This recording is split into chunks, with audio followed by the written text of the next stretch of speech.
नमस्कार मित्रांनो, आजच्या व्हिडिओमध्ये आपण लो टेस्ट स्कोर असताना आपला टेस्टचा स्कोर कमी असताना आपण स्मार्ट प्रिफरेन्शियल स्ट्रॅटेजी वापरून काय आपल्याला उपयोग होऊ शकतो, आपल्याला कशा पद्धतीने स्ट्रॅटेजी दिली पाहिजे, काय स्ट्रॅटेजी आपली असली पाहिजे यावरती आपण डिस्कशन करणार आहोत. 130+ असताना काय स्ट्रॅटेजी असली पाहिजे यावरती आपण व्हिडिओ ऑलरेडी अपलोड केलेला आहे चॅनलवरती, तुम्ही बघू शकता.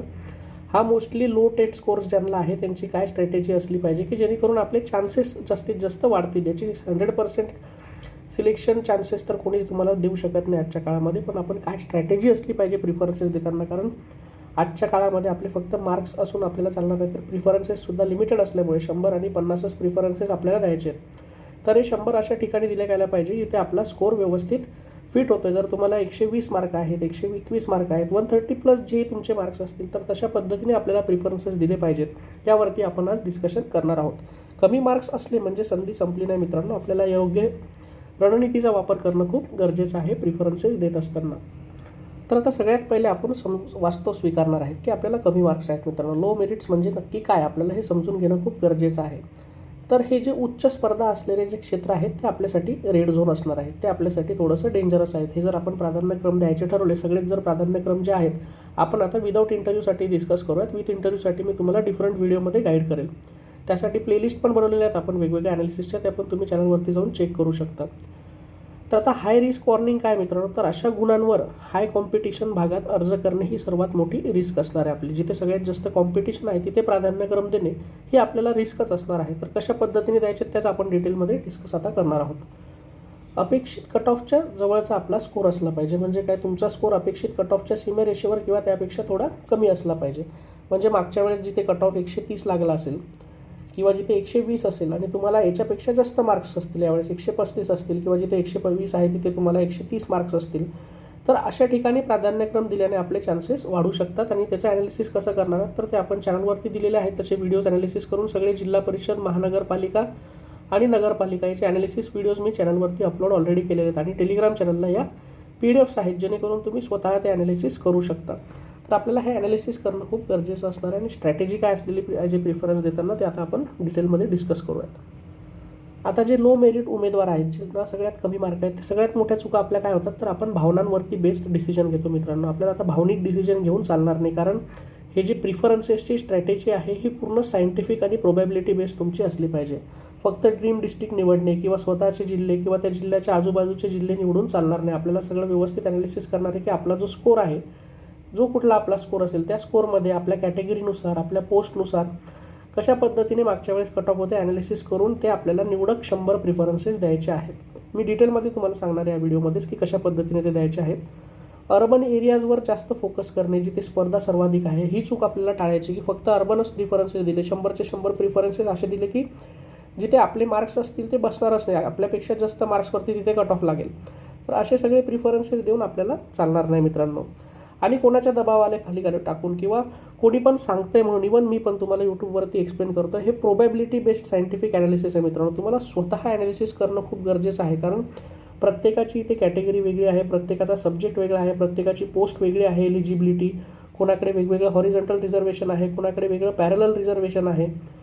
आपण ह्या सगळ्या गोष्टी विचारात घेऊन स्वतःचं ॲनालिसिस करणं तेवढंच महत्त्वाचं आहे. हे तुम्हाला गायडन्स व्हिडिओ म्हणून मदत होऊ शकते की कशा पद्धतीने ॲनालिसिस करायचे, त्याचे व्हिडिओज आपण बनवलेत किंवा काय एक तुम्हाला कन्सेप्ट मिळू शकते, पण स्वतः ॲनालिसिस करणं तेवढंच महत्त्वाचं आहे मित्रांनो. तर हे सगळं तुम्हाला प्रेशर खाली येऊन तुमचे प्रिफरन्सेस देणं हे बिलकुल चुकीचं ठरणार आहे. आता सिलेक्शनची संधी गमावणे याचा हाच परिणाम होईल. या सगळ्या गोष्टी जर तुम्ही नाही विचारात घेतल्या तर याच्यामध्ये आपल्याला नक्कीच हार्म होणार आहे. आता कमी मार्क असल्यामुळे आपलं मुख्य ध्येय काय असलं पाहिजे मित्रांनो, सिलेक्शन फर्स्ट ॲप्रोच. ज्यांना सिलेक्शन पाहिजे एनी हाऊ, आणि त्या बेसिसवरती आपल्याला प्रिफरन्सेस द्यायचे आहेत. भविष्यातली बदली किंवा सोयीचा विचार नाही करून चालणार तुम्हाला यावेळेस, कारण बदली तर तुम्हाला माहिती आहे की बदली आता कॅन्सलच झालेली आहे पोर्टल थ्रू. तर बदली तुम्हाला याच्यामध्ये कॉम्प्रोमाइज करावं लागणार. सोयीचा विचार तुम्ही नंतर थोडंसं ट्रॅव्हलिंगचं तुम्हाला तयारी ठेवावी लागणार आहे की मी थोडंसं, कारण काय होतं मोस्टली जे हाय कॉम्पिटिशन्स एरियाज आहेत ते मोस्टली एक तर डिस्ट्रिक्ट प्लेस असतात, नाही तर त्याच्या आजूबाजूचे तालुकाच असतात. तर या तालुकासपासून मी ट्रॅव्हल करू शकतो, या तालुकाच्या प्लेसेसवरती राहून. तर तिथे कधी कधी तुम्हाला प्रवासाच्या अडचणी असू शकतात, भविष्यात ते डेव्हलपही होतील, पण ह्या सगळ्या कॉम्प्रोमाइजेस करून, याचा विचार करून तुम्हाला प्रिफरन्सेस देता येणार नाहीत, कारण थोडंफार तुम्हाला आता मार्क्समध्ये कॉम्प्रोमाइज असल्यामुळे या गोष्टींमध्ये कॉम्प्रोमाइज करणं गरजेचं आहे. पोस्टिंग लोकेशनबाबत प्रॅक्टिकल राहावं लागणार आहे. वास्तव स्वीकारून आपल्याला पसंतीक्रम देणं खूप गरजेचं आहे. कारण काय एक्झॅक्टली तर पोस्टिंग लोकेशन, आता मोस्टली पोस्टिंग लोकेशन्स कशा डिवाईड केलेले आहेत आपण, अर्बन आणि रुरल. तर आता रुरलमध्ये पण खूप जास्त अति रुरल आपण हे करूयात की हाय रुरल आणि लो रुरल. तर इकडे जिकडे कोणीच जास्त प्रिफरन्सेस देत नाही तिथे आपण जर प्रिफरन्सेस दिले कम्पॅरेटिव्हली, आता तर कॉम्पिटिशन खूप आहे, सगळीकडे प्रिफरन्सेस राहतात, पण त्यामध्ये पण आपल्याला कम्पॅरेटिव्ह ॲनालिसिस करायचं आहे की जिकडे कमी प्रिफरन्सेस येतील तिथे जर प्रिफरन्सेस दिले, वॅकन्सीज जास्त आहेत, तर अशा पद्धतीने आपल्याला सिलेक्शनचे चान्सेस वाढताना दिसतील. ड्रीम जॉबपेक्षा आता सिक्युअर जॉबला प्राधान्य देणं गरजेचं आहे कमी स्कोर असल्यामुळे. आता इथे डिस्ट्रिक्ट सिलेक्शन स्ट्रॅटेजी आपण बघूयात की शहरी विरुद्ध ग्रामीण वास्तव्य आपल्याला बघणं गरजेचं आहे. याला आपण काय म्हणू की हाय कॉम्पिटेटिव्ह झोन आणि लो कॉम्पिटेटिव्ह झोन असं पण आपण म्हणू शकतो, हाय रिस्क झोन आणि सेफ चॉईस. तर सगळ्यात जास्त काय तर कट ऑफ इकडे सगळ्यात जास्त असणार, तर इकडे आपल्याला प्रिफरन्सेस द्यायचे नाही, जिकडे तुलनेने कमी आहेत तिकडे आपण आपले प्रिफरन्सेस देणार आहोत. त्यानंतर वॅकन्सीज इकडे मर्यादित असतात, वॅकन्सीज मर्यादित असतात आणि लोकांची मागणी जास्त असते, त्याच्यामुळे इथे कॉम्पिटिशन ऑटोमॅटिकली आपल्याला हाय बघायला मिळते. इकडे वॅकन्सीज जास्त असतात पण कॉम्पिटिशन कमी असते. मोस्टली बऱ्याच लोकांना इकडे प्राधान्यक्रम द्यायला जमत नाही, कारण त्यांच्यामध्ये कॉम्प्रोमाइज किंवा मार्क्स जास्त असल्यामुळे त्यांना त्यांचे सेफ झोन्स इझिली मिळू शकतात. पण आपल्याला इकडे जास्त प्राधान्यक्रम आपला इथे असला पाहिजे सेफ चॉईसेसमध्ये किंवा रुरल झोनमध्ये. कॉम्पिटिशन मी सांगितल्याप्रमाणे इकडे हाय मेरिट असतो, त्याच्यामुळे उमेदवारांची गर्दी असते, त्याच्यामुळे हाय कॉम्पिटिशन बघायला मिळते. इकडे आपल्याला लो कॉम्पिटिशनच नसते असं म्हणत नाही मी, लक्षात घ्या, इथे लो कॉम्पिटिशन म्हणते, लो कॉम्पिटिशन आपल्याला इथे बघायला मिळणार आहे. सिलेक्शन प्रॉबॅबिलिटी इकडे मार्क्स आपले कमी असल्यामुळे अतिशय कमी आहे. तुम्हाला जर 140-150 मार्क्स असतील तर तुम्ही निश्चितच अर्बन भागामध्ये प्रिफरन्सेस दिले पाहिजे तुमच्या चॉईस ड्रीम डिस्ट्रिक्ट्समध्ये. त्याच्यावरती आपण स्पेशली व्हिडिओ बनवला आहे की ज्यांना 130+ मार्क्स आहेत त्यांनी कशी स्ट्रॅटेजी यूज केली पाहिजे. बट हा व्हिडिओ स्पेशली यांच्यासाठी ज्यांचे लो मार्क्स आहेत, तर जिकडे आपल्याला सगळ्यात जास्त स्ट्रॉंग ऑपॉर्च्युनिटी आपल्याला तिकडेच प्रिफरन्सेस द्यायचे आहेत मित्रांनो. पॉप्युलर सिटीज पसंतीक्रम नेहमी आपल्याला खाली ठेवावं लागणार. आता कशा पद्धतीने द्यायचे ते पण मी तुम्हाला डिटेलमध्ये सांगतो आहे. आता आपल्याला काय करायचं आहे, सेफ प्रिफरन्सेस 3 स्टेजचा फॉर्म्युला यूज करायचा. याच्यामध्ये आपण काय करणार आहोत, 30, 40 आणि 30 अशा पद्धतीने आपण प्रिफरन्सेस देणार आहोत.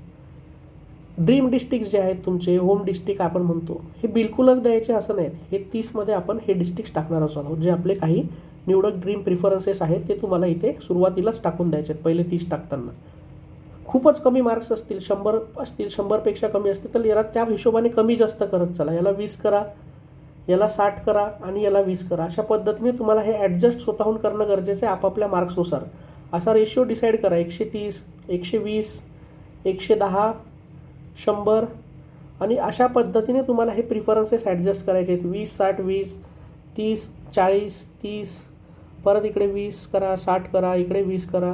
ज्यांना अजूनच खूप कमी मार्क्स आहेत त्यांनी इकडे 10 द्या, इकडे 70 द्या आणि इकडे तुम्ही 20 द्या. अशा पद्धतीने आपल्याला प्रिफरन्सेस चेंज करणं खूप गरजेचं आहे. आणि हे जे बाकीचं मी तुम्हाला सांगतो आहे की काय करायचं, आपल्याला मॉडरेट कॉम्पिटिशन एरियाज आहेत, हे जे मधातले प्रिफरन्सेस आपल्याला द्यायचे आहेत हे आपले मॉडरेट प्रिफरन्सेस एरियाज राहणार आहेत. तर मॅक्झिमम रुरल बॅकअप आपल्याला ठेवायचे. जे 30, 20 आणि 20 प्रिफरन्स आपण ठेवले ते रुरल बॅकग्राऊंडचे बॅकअप्स आपल्याला त्याच्यामध्ये ठेवायचे आहेत. जास्तीत जास्त ग्रामीण आणि दुर्गम भागांचे पर्याय जे आहेत ते आपल्याला इथे बॅकअपमध्ये ठेवायचे आहेत. आता आपण काय केलं आहे स्ट्रॅटेजीमध्ये, तर आपण आपले ड्रीम डिस्ट्रिक्ट पण फॉलो केलेले आहेत. त्यानंतर आपण मॉडरेट कॉम्पिटिशनचे एरिया पण घेतलेत आणि मॅक्झिमम रुरल बॅकअप एरिया पण यामध्ये घेतलेले आहेत. अशा पद्धतीने आपल्याला 3 स्टेजेसमध्ये लो स्कोर असताना आपल्याला प्रिफरन्सेस देणं गरजेचं आहे मित्रांनो. आता आपल्याला काय करायचं की जास्तीत जास्त प्रिफरन्सेस जे आहेत ते आपले सेफ झोनचे भरायचे आहेत. कमी मार्क्स आहेत तर सेफ झोनला जास्त टार्गेट करायचं आहे. जर हाय मार्क्स असले तर आपण ड्रीम झोनला टार्गेट करतो. आणि थोडं फ्लेक्झिबल राहायचं आहे. कोणत्याही जिल्ह्यात जाण्याची आपल्याला मानसिकता आता ठेवावी लागणार आहे, कारण आपले मार्क्स मित्रांनो कमी आहेत. त्यामुळे आपण ही तयारी ठेवणं गरजेचं आहे. आपल्याला सगळ्यात महत्त्वाचं म्हणजे प्रिफरन्सेस. जर आपला जॉब असेल तर आपण बाकीच्या गोष्टीमध्ये थोडंसं कॉम्प्रोमाइज नक्कीच करावं लागणार आहे. रिमोट एरियाज आपण कन्सिडर करू शकतो, म्हणजे जे दुर्गम भाग आहेत तिकडे कमी लोक प्रिफरन्सेस देतात, तिकडे आपण जर जाऊन आपला जॉब प्रिफरन्स दिला तर ती एक संधी तुम्हाला नक्कीच ग्रॅब करता येईल.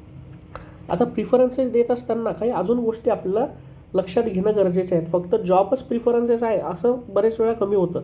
तर कौटुंबिक आणि विवाहिक आपल्याकडे जबाबदाऱ्या पण असतात उमेदवारांसाठी.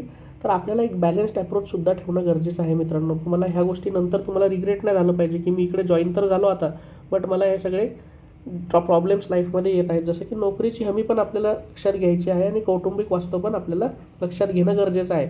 म्हणून आपण प्रिफरन्सेस देताना 3 स्टेजमध्ये देत आहोत. जे आपले ड्रीम डिस्ट्रिक्ट आहेत ते सगळ्यात पहिले टाकलेले आहेत.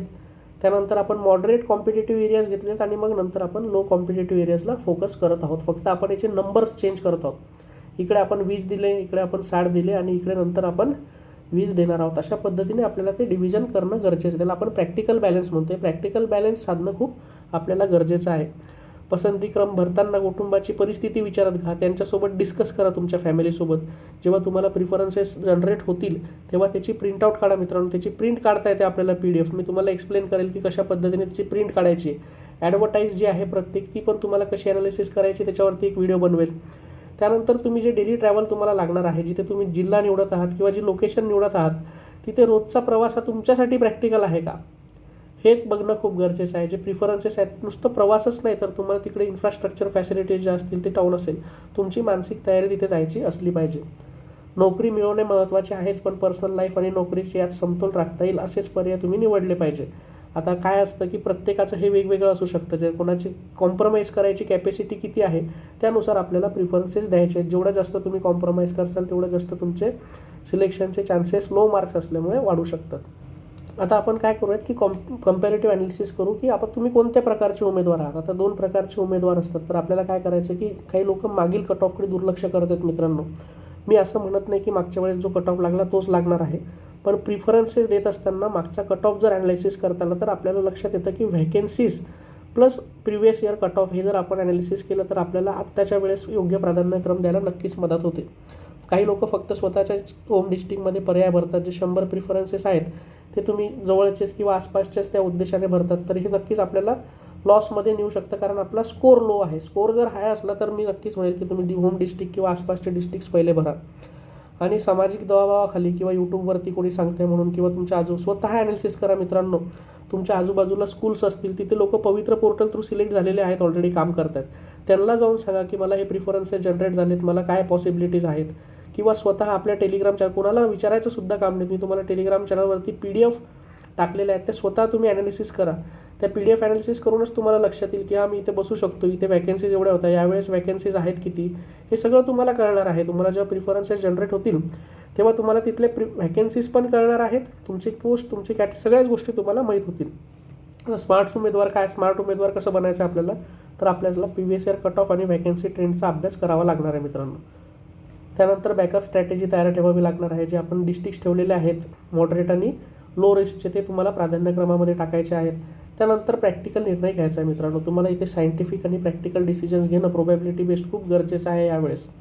कारण प्रिफरन्स खूप मॅटर करतात. कारण लिमिटेड प्रिफरन्सेस आहेत. 50 आणि 100च प्रिफरन्सेस आपल्याला, 100 विदाऊटला आणि 100 विथ इंटरव्ह्यूला आपल्याला प्रिफरन्सेस आहेत.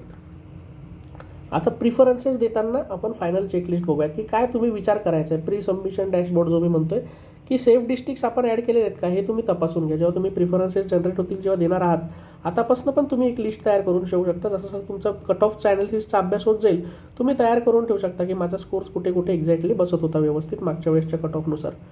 रुरल बॅकअप्स आपण ठेवलेले आहेत का, मेरिट रिॲलिटी आपण स्वीकारलेली आहे का की आपल्याला एवढे मार्क्स आहेत, आपले मेरिट हा आहे, 120 आहे, 110 आहे, ही आपली सध्याची मेरिट आहे, आपल्या कॅटेगरीनुसार आपले बसतं आहे का, हे स्वीकारणं खूप गरजेचं आहे. कारण हे स्वीकारल्यावरच आपल्याला सिलेक्शन फर्स्ट स्ट्रॅटेजी यूज करता येणार आहे. जी मी आता तुम्हाला आजच्या व्हिडिओमध्ये एक्सप्लेन केली, ती स्ट्रॅटेजी आपल्याला वापरायची आहे.